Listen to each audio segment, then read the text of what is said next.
নমস্কার বন্ধুরা, আশা করি সকলেই ভালো আছো। আজ যে রেসিপিটি শেয়ার করব সেটা হচ্ছে ডালিয়ার পোলাও। আর ডালিয়ার পোলাও এটা খুবই চটজলদি একটা রেসিপি, খুবই হেলদি। এটা ছোট বড় সকলকে কিন্তু টিফিনে, অফিসে দিতে পারো, কিংবা ব্রেকফাস্টে, ডিনারে, লাঞ্চেও কিন্তু খেতে পারো। তো চলো দেখিনি কী করে করব এই ডালিয়ার রেসিপিটি। এখানে বাটি মেপে আমি 1 বাটি মতো নিয়ে নিচ্ছি ডালিয়া। তো তোমাদের কাছে যদি মেজারমেন্ট কাপ থাকে তো সেই কাপ মেপেই নেবে।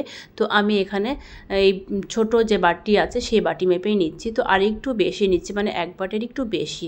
তো এই মাপের যদি ডালিয়া করো একদম 2 জন কিংবা 3 জনও খেতে পারবে, আর 2 জন একদম ভরপেট কিন্তু খেতে পারবে। আর এইবার কি করব, এটা শুকনো কড়াইতে একটু ভেজে নেব। তো কড়াই বসিয়ে দিয়েছি, আর গ্যাসের ফ্লেমটা লো টু মিডিয়ামে রাখতে হবে, আর কন্টিনিউ কিন্তু এটা নাড়তে হবে। এটার হালকা একটা যে কাঁচা গন্ধ থাকে সেটা কিন্তু চলে যাবে, আর এটা খেতে কিন্তু আরও সুস্বাদু লাগবে। তো খুব বেশি ভাজা যাবে না, আমি দেখাচ্ছি একদম কাছ থেকে দেখো, হালকা কিন্তু এটা ভাজা হয়েছে। 2 মিনিট ধরে এটা ভেজে নিয়েছি। এইবার বাটির মধ্যে নামিয়ে নিচ্ছি। নামিয়ে এটাকে বেশ ভালোভাবে ধুয়ে নিতে হবে। 3 থেকে 4 বার বেশ ভালোভাবে আমি ধুয়ে নেব। তো গরম অবস্থায় এর মধ্যে আমি জল দিয়ে দিলাম। তোমরা চাইলে এটা হালকা ঠান্ডা করে নিতে পারো। এর মধ্যে কিন্তু অনেকটাই ময়লা থাকে, যতক্ষণ না পরিষ্কার হচ্ছে ততক্ষণ বেশ ভালোভাবে ধুয়ে এটা ছাঁকনির মধ্যে দেখো আমি রেখে দিলাম জল ঝরতে। বেশ ভালোভাবে পুরোপুরিভাবে জলটাকে ঝরিয়ে নিতে হবে। আর এদিকে কুকার বসিয়ে দিয়েছি, গ্যাসের ফ্লেমটা লো টু মিডিয়ামে রেখেছি। পরিমাণ মতো দিয়ে দিলাম সাদা তেল, মানে এখানে 2 টেবিল চামচ মতো সাদা তেল আছে। আর ফোড়নে দিয়ে দিলাম গোটা গরম মশলা, একটা এলাচ, আর 2-3টে দিলাম লবঙ্গ আর দারচিনি। কিছুক্ষণ নাড়াচাড়া করে নেওয়ার পরে একটা পেঁয়াজ দিলাম। পেঁয়াজটা কিন্তু বড় সাইজের কুচো করে কেটে রেখেছিলাম, সেটা দিলাম। এবার গ্যাসের ফ্লেমটা একদম পুরো লোতে রাখতে হবে। আর পেঁয়াজ কিন্তু কোনো কিছুই খুব ভাজা যাবে না। হালকা নাড়াচাড়া করে নেওয়ার পরে একটা মিডিয়াম সাইজের গাজর আমি কুচো করে কেটে রেখেছিলাম, সেটাও দিয়ে দিলাম। এর মধ্যে তোমরা তোমাদের পছন্দসই কিছু সবজি কিন্তু অ্যাড করতে পারো, আলুও দিতে পারো, বিনসও দিতে পারো। আমি এখানে শুধুই পেঁয়াজ আর গাজর দিয়ে করছি। আর এইবার এর মধ্যে 1 মিনিট মতো গাজর আর পেঁয়াজটা নাড়াচাড়া করে নেওয়ার পরে এবার এর মধ্যে কাজু আর কিশমিশ দিলাম, সেটা পরিমাণ মতো দিলাম। দিয়ে বেশ আবারও 1-2 মিনিট মতো নাড়াচাড়া করে নেওয়ার পরে জল ঝরিয়ে রাখা ডালিয়াটা এবার এর মধ্যে দিয়ে দিচ্ছি। ডালিয়াটা দেওয়ার পরে মিনিট 2 বেশ ভালোভাবে একটু মিশিয়ে নিতে হবে।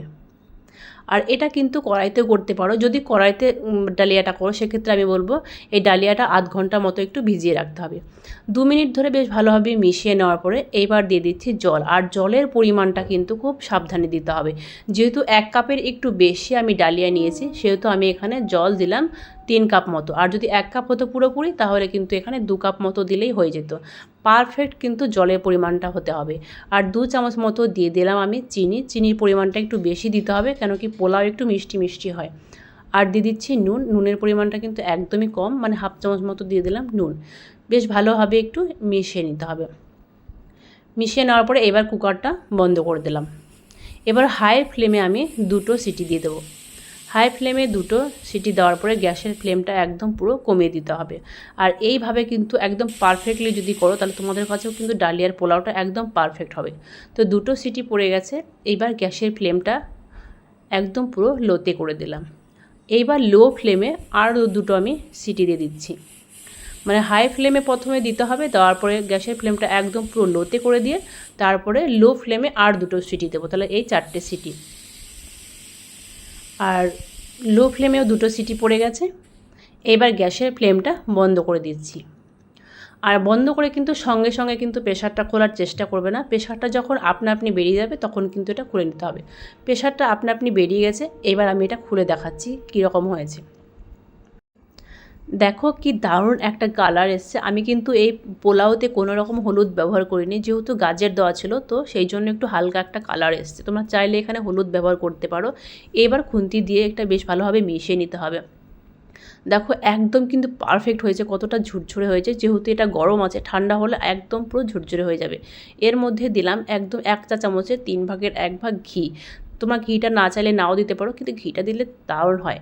বেশ ভালোভাবে মিশিয়ে নিয়ে এই গরম অবস্থাতেই তোমাদের এটা সার্ভ করে দিচ্ছি। তো আজকে এই ভিডিওটি ভালো লাগলে অবশ্যই একটা লাইক, কমেন্ট এবং বেশি বেশি করে শেয়ার করে দিও। আর ভিডিওটি যদি ফেসবুক থেকে দেখো তো পেজটিকে ফলো করার অনুরোধ রইল। আর যদি ইউটিউব থেকে দেখো তো চ্যানেলটিকে সাবস্ক্রাইব করে পাশে থাকা বেল আইকনটি ক্লিক করে দিও সবার আগে নতুন কোনো রেসিপির আপডেট পেতে। আজকের মতো এই পর্যন্তই। পরের দিন নেক্সট কোনো ভিডিওর সাথে দেখা হবে।